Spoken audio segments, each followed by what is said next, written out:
अब हम इक्वेशन के फर्स्ट मॉडल के बारे में पढ़ेंगे जो कि लीनियर इक्वेशन के बारे में है। सबसे पहले हम जानते हैं कि लीनियर इक्वेशन का क्या मतलब है, क्या अर्थ है लीनियर इक्वेशन का।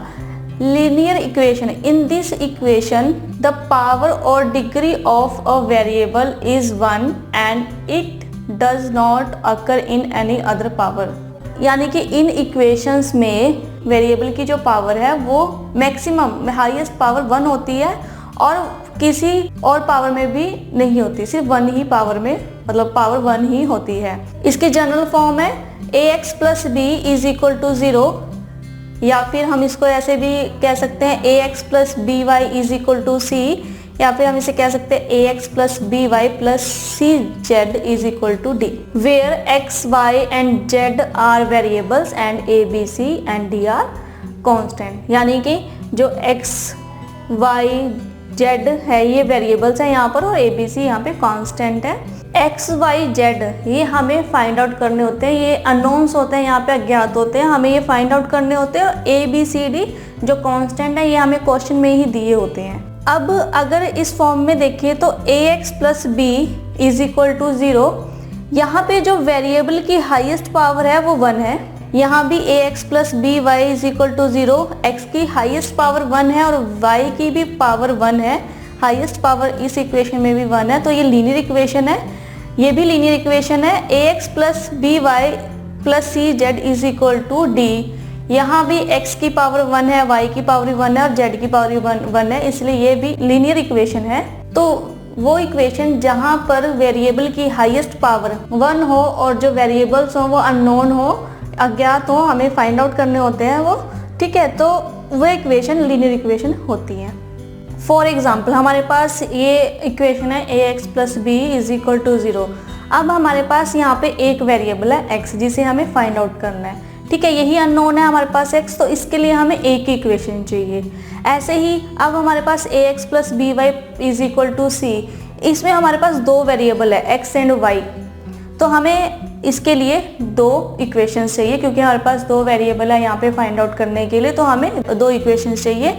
ऐसे ही ax plus B Y plus C Z is equal to D, इसमें 3 वेरिएबल हैं x, y एंड z और हमें इसके लिए 3 इक्वेशन चाहिए ताकि हम इन इक्वेशंस को सॉल्व कर सके और इन वेरिएबल्स की वैल्यू को फाइंड आउट कर सके। इसको हम एक एग्जाम्पल से समझते हैं। एग्जाम्पल है यहाँ पे 5x minus 15 is equal to 0।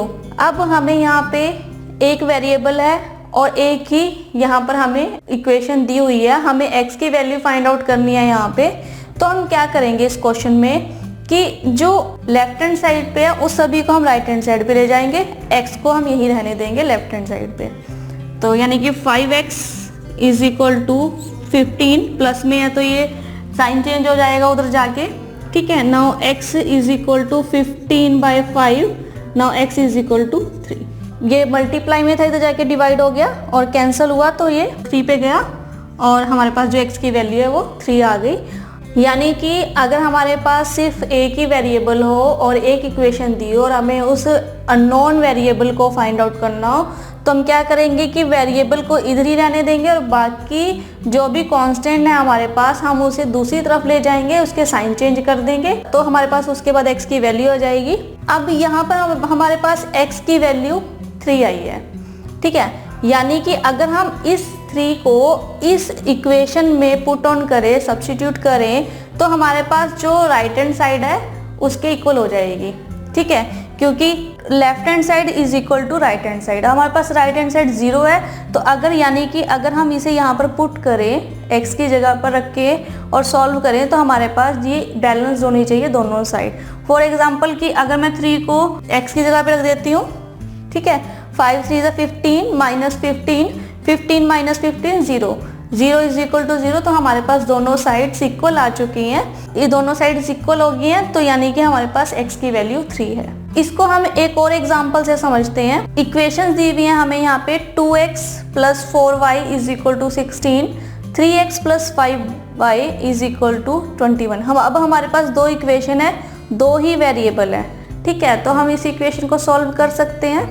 अब हमारे पास वेरिएबल x और y है, ठीक है, और कांस्टेंट हमारे पास a b c, a हमारे पास 2 है, b हमारे पास 4 है और सी हमारे पास 16 है फर्स्ट इक्वेशन में। सेकेंड इक्वेशन में ए हमारे पास 3 है, बी 5 है और सी 21 है।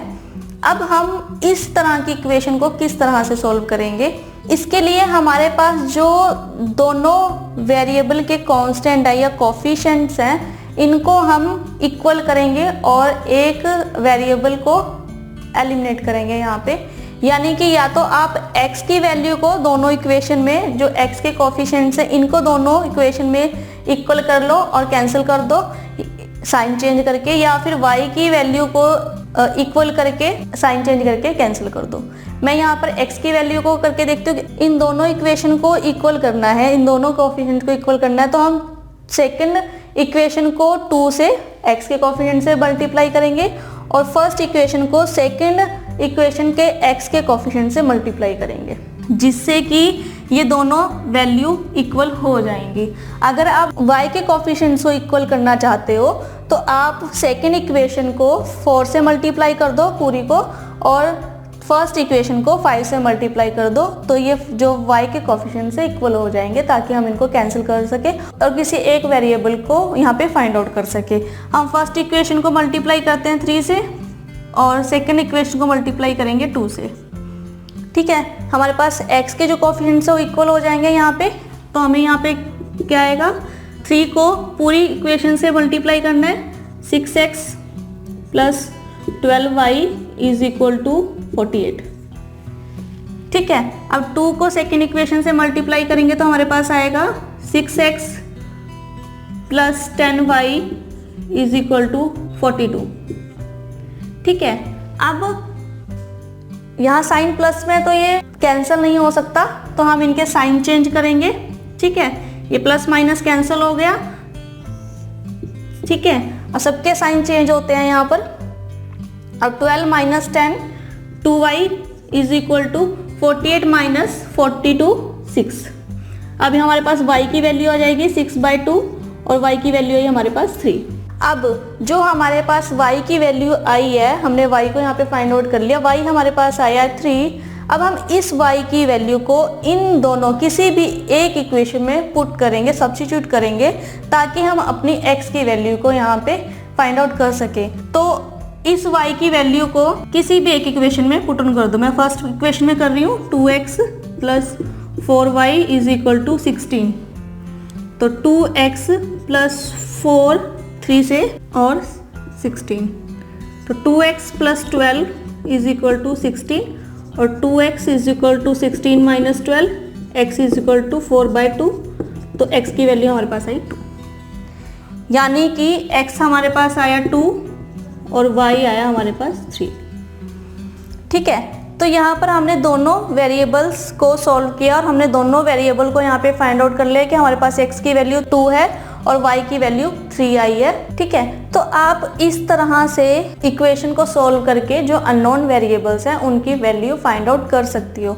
क्या करना है, सबसे पहले जो हमारे पास इक्वेशन है उनके किसी भी x के कोफिशिएंट्स या y के कोफिशिएंट्स को आप इक्वल कर लीजिए ताकि आप उसे कैंसिल कर सके और किसी एक वेरिएबल की वैल्यू को यहाँ पे फाइंड आउट कर लो। तो जब किसी एक वेरिएबल की वैल्यू यहाँ पर आ जाएगी तो आप उस वेरिएबल की वैल्यू को आप किसी भी एक इक्वेशन में पुट ऑन कर दो, सब्स्टिट्यूट कर दो, ताकि आप दूसरे वेरिएबल को भी फाइंड आउट कर सको यहाँ पे। तो अब हमारे पास दोनों वेरिएबल की वैल्यू आ चुकी है। ठीक है, तो आपको इस तरह से दोनों वेरिएबल की वैल्यू मिल जाएगी। इसी तरह से अगर हमारे पास 3 वेरिएबल हो यहाँ पे तो उसके लिए हमें 3 इक्वेशंस की जरूरत पड़ेगी, लेकिन बैंक से एग्जाम में हमारे पास 1 इक्वेशन या 2 इक्वेशन के ही क्वेश्चंस आते हैं, तो हम अपने डिस्कशन को यहीं स्टॉप करते हैं, यहीं रोक देते हैं और इस मॉडल से रिलेटेड कुछ एग्जांपल्स करके देखते हैं।